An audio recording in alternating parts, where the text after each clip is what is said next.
This podcast is brought to you by the Monash International Development Practice Association, MIDPA.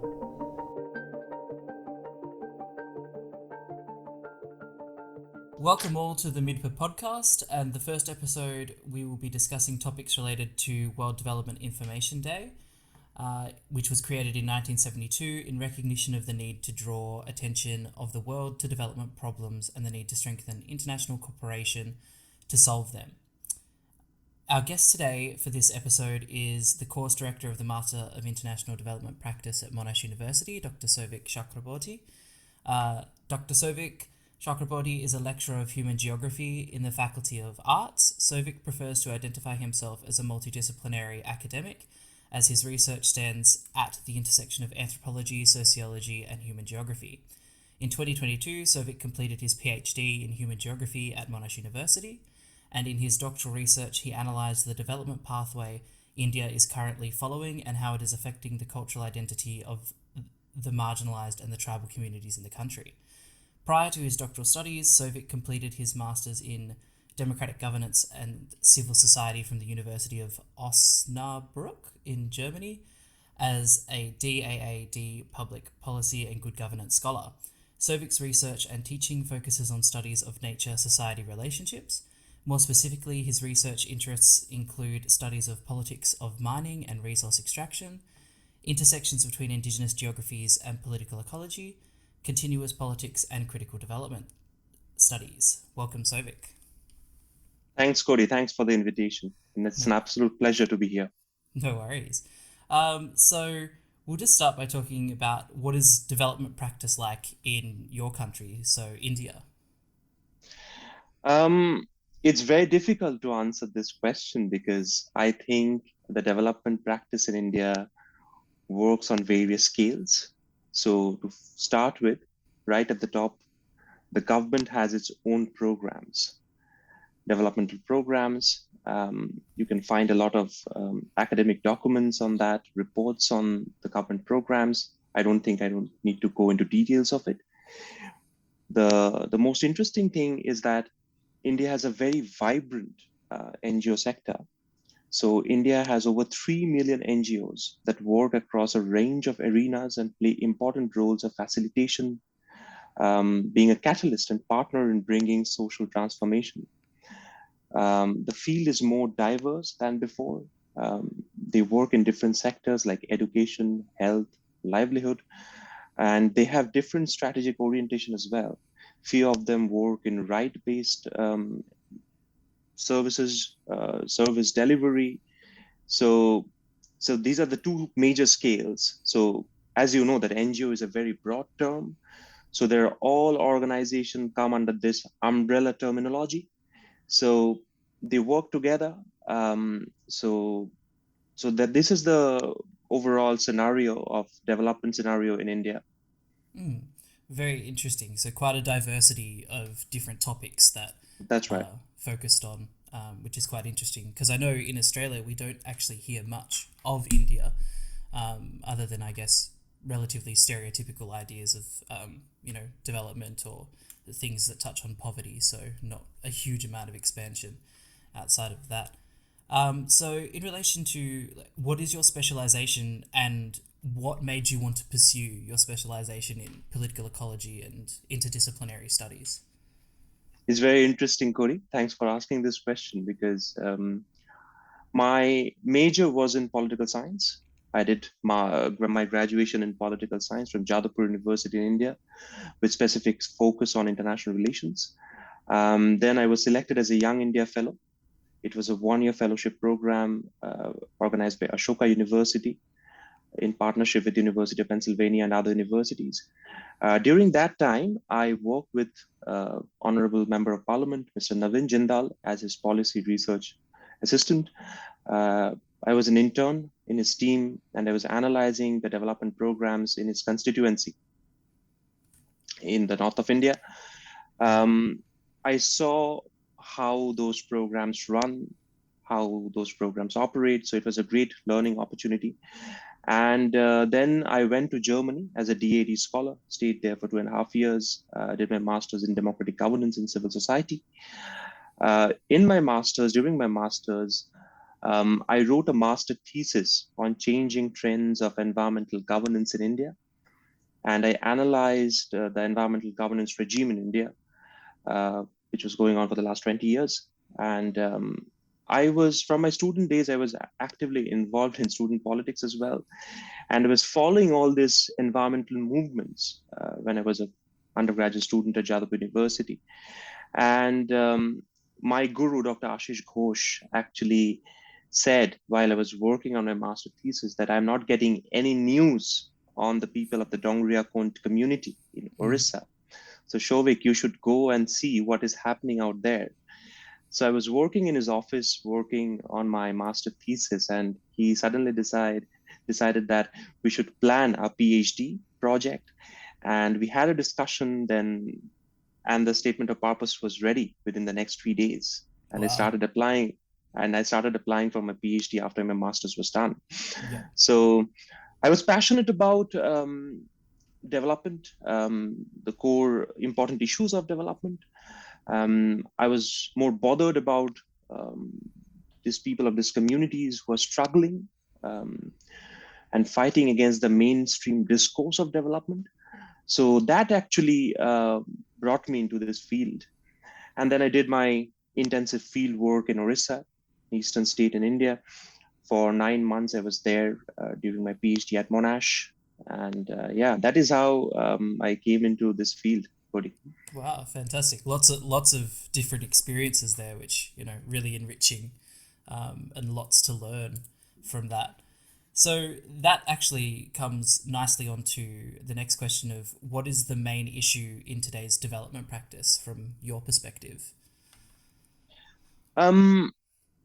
I think I may be a little bit theoretical here, Yeah.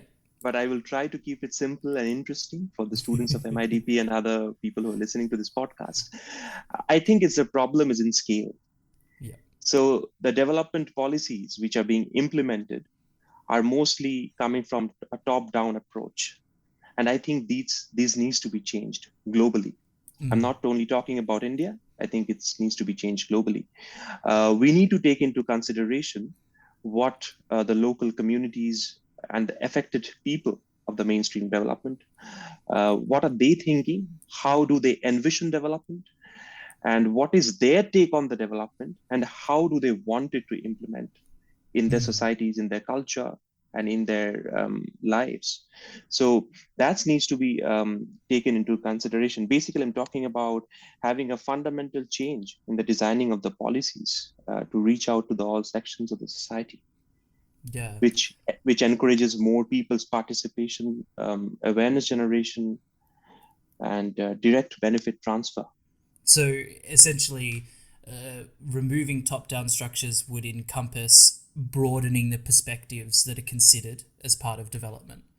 Absolutely, and bringing those voices in the policy as well. So those who are affected, they should have a say, and their voices should be implemented in the development policy planning as well. Yes, which we know globally is quite a rare thing, or a very ticker box approach that tends to happen. So that's a very interesting topic in the whole field of development. So in regards to sort of talking about those problems, what do you envision the future of development to be like in that sort of sense? I know we've talked about broadening the perspectives that are there, but for you, maybe idealistically or blue sky thinking, what would that look like in development?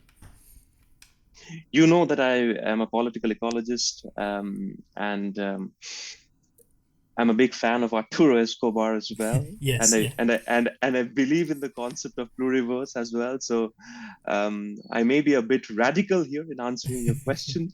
No In an worries. ideal world, when I sleep, I dream of a world where all the worldviews will be respected, and people from different communities can live in harmony, where they can interact with each other, exchange ideas, and it will be a world where the decisions will be not put from the top. So it will be a bottom-up approach of development that will be implemented globally. Yes, yeah. That it is my is. ideal vision of development.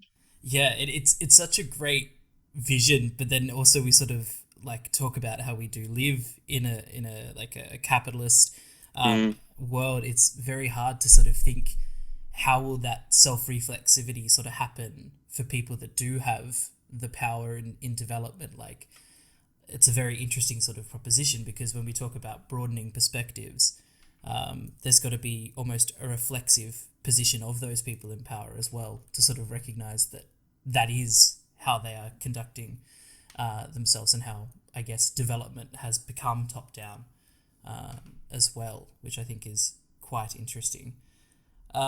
So I guess on a positive note, is there an exciting development program that you know of that inspires you, or an example in your research that has inspired you to think about how development is changing for the better? Um, Honestly speaking, Cody, I am a big fan of grassroots organizations, Yep, which are being operational in Latin America, in India, and in other parts of the world. Um, as I said, I may be a bit radical here. I'm a big fan of the Zapatista movement in for Chiapas, sure. Mexico. So, how they are implementing their alternative visions of development. I see such articulations in Nyamgiri as well, the place of my field work in the Nyamgiri Hills, Yep. how the Dongria Kont are implementing their alternative visions of development. So those kind of projects inspires me. There are few organizations in India I know who are working to bring those alternative voices under one platform. I can name one organization called Vikalp Sangam. So they are just bringing in these alternative voices together in one platform so that people can know about them, what work they are doing. So this kind of projects inspires me a lot, because I can see the idea of pluriverse coming into being. Yeah, yeah. We can exist in harmony, where different ideas can thrive together. So Yes. this kind of project inspires me a lot, Cody. Yeah. And I think it's having also been a student in one of your political ecology classes, I really liked the metaphor that was sort of used at one point, is that we can all sit at the table but have different viewpoints and have a respectful conversation. And I think that is a very sort of poignant point in society today, because I feel that there's a lot of us versus them, and you like there has to be that justification that if you're on one side you can't listen to what the other side has to say, sort of thing. So I think that, and the connection of that to the pluriverse, is quite important when we speak about development, and particularly development and academics in regards to the global north and global south as well. So Absolutely, Cody. It was a very diverse class where I was teaching, where we were all participating in conversations. And I try to preach what I practice. yes, So if I'm talking about the idea of pluriverse, diversity, respecting each other's opinion, then I thought like the classroom should be the first place where we will be practicing it yes, before you go out into field to implement those ideas when you're working in international organization or developmental organizations.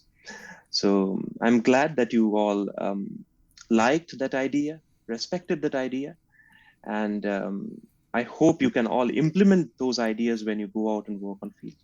for sure. And for any students listening that are new to the Masters of International Development Practice, the unit I'm referring to is political ecology.